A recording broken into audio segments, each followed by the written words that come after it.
Is PPF a scam? Some call it the best protection for your car, while others call it a total waste of money. So what is the truth? Stick around with me till the end to find out. Hi, this is Saurabh. Today we have this brand new Mercedes-Benz GLC. We are protecting it with PPF. Before we get started, let us take a look at the condition of this car. The wheels are covered in dirt and mineral deposits. This dealer applied cheap dressing has attracted a lot of dirt. The paint looks in pretty good state. The engine bay has a layer of dirt and grime, and this needs a cleanup. The interior is in pretty good shape, just a little bit of dirt here and there. And now we will move on with the video. We always start the decontamination process by tackling the dirtiest areas first. In this case, we'll begin with the wheels, wheel wells and tires.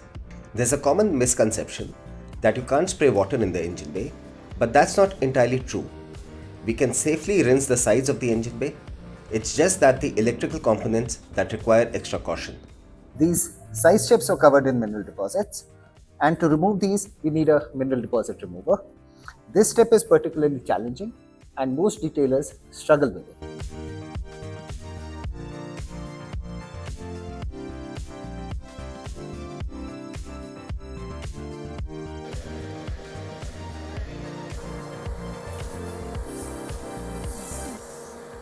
I've noticed that most detailers, they start from this step, neglecting the crucial prep work, that is cleaning out the wheels, wheel wells, removal of the mineral deposits. These are the areas that collect the most amount of grime and dirt, and neglecting these steps compromises the overall finish.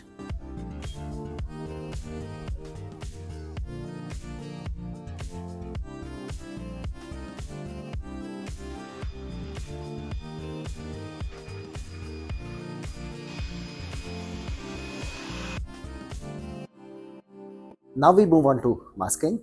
This trim can get damaged if the polisher comes in contact with it, so it is always better to take precautions. Next, we debadge the vehicle. But before that, I've created these templates to ensure the logos are perfectly aligned when reinstalled after the PPF is applied. Now this is a very delicate job. We don't want these pins to get broken. On inspecting the vehicle, we found some swirl marks, and this is the only scratch that we found. Just a little bit of aggressive correction here and the scratch was gone.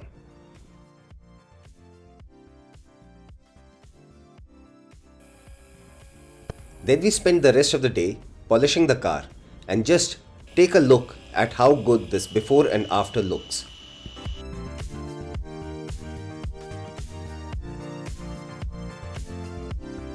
Polishing compounds leave behind a fine powder-like residue all over the car.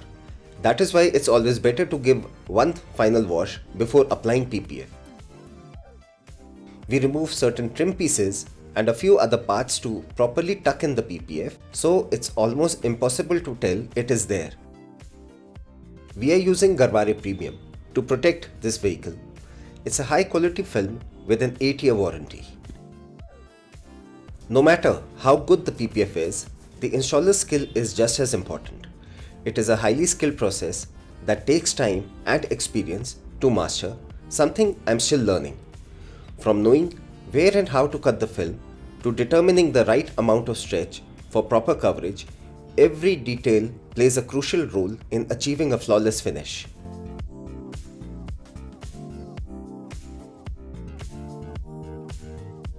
Most retailers would stop here and hand over the car, but here at OCD, we go the extra mile.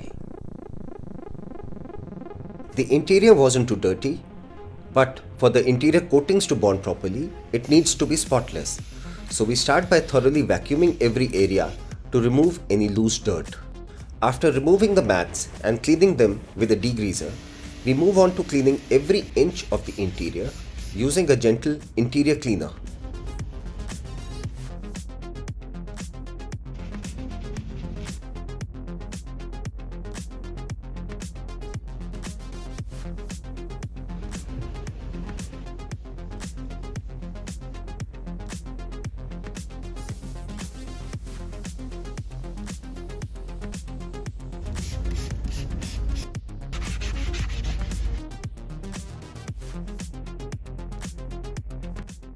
The next step is to prepare the seats for leather coating as well as the touchscreen and piano finishes by cleaning them with IPA. I am using Geon Leather Shield to protect the leather. Once this coating is applied, maintenance becomes very simple. Just wipe with a damp cloth and any stains will come right off. I get a lot of questions. Customers ask me whether this is going to change the texture of the leather or if it is going to change the color, whether it is safe to be applied on ventilated seats or not. So the answer is that this is safe to be applied on all seats, whether ventilated or not, and it does not change the texture, it does not change the color. You will not even know that there is a coating applied on the surface. Next, we are going to take care of the interior plastics. Think of it like your skin. If you don't keep it moisturized, it starts looking dull and dry. The same is going to happen to the plastics inside the car, and that is why we are protecting them with Koshkemi Top Star. This product not only nourishes the plastic but also provides a sleek, matte finish unlike the cheap, sticky dressings many people use. Now that the interior is protected and looking absolutely phenomenal, we move on to protecting the rest of the car. Now we are preparing the glass for window coating. So what does this coating actually do? To show you a real life example, here is my 7-year-old XUV that has a window coating on it, and this is what happens. Notice how the water beads up on the glass. Once you start driving, the wind will naturally push the water off, keeping your view clear without needing to use the wipers as much.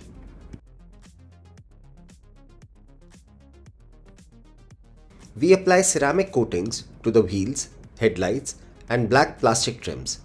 I've covered these in detail in previous videos, so I won't go over them again here. But if you're interested in learning more, you can click the link in the top right corner of your screen now or check the description later for those videos.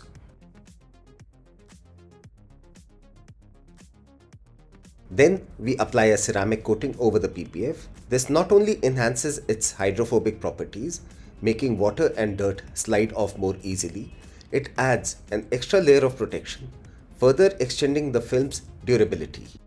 We also coat the door jambs and all the touchscreens and displays inside the vehicle. This helps protect them from fingerprints, smudges and scratches while making them easier to clean. Now the car is almost ready for delivery. We just have a few final touches left, applying the engine and tire dressing and carefully reinstalling the badges we removed earlier. Before handing over the car, we carefully inspect the PPF to ensure it's perfectly installed with no lifting or misalignment. If you've seen the video till now, you know that PPF is a complex process and there is no way that it can be done in a day. So if a detailer is promising you same day delivery or even next day delivery, then you might want to think twice before trusting them. Now, to address the big question, is PPF a scam? Well, it depends. If an installer uses improper techniques or poor quality products, then you might think that PPF is not worth it. But if the installer has used the correct kind of film and he has used proper techniques, then PPF offers you the best kind of protection for your car. That is why it is important to choose a professional who prioritizes quality over quick profits. Thank you for watching. I'll see you in the next one. But before that, let's take a final look at the car.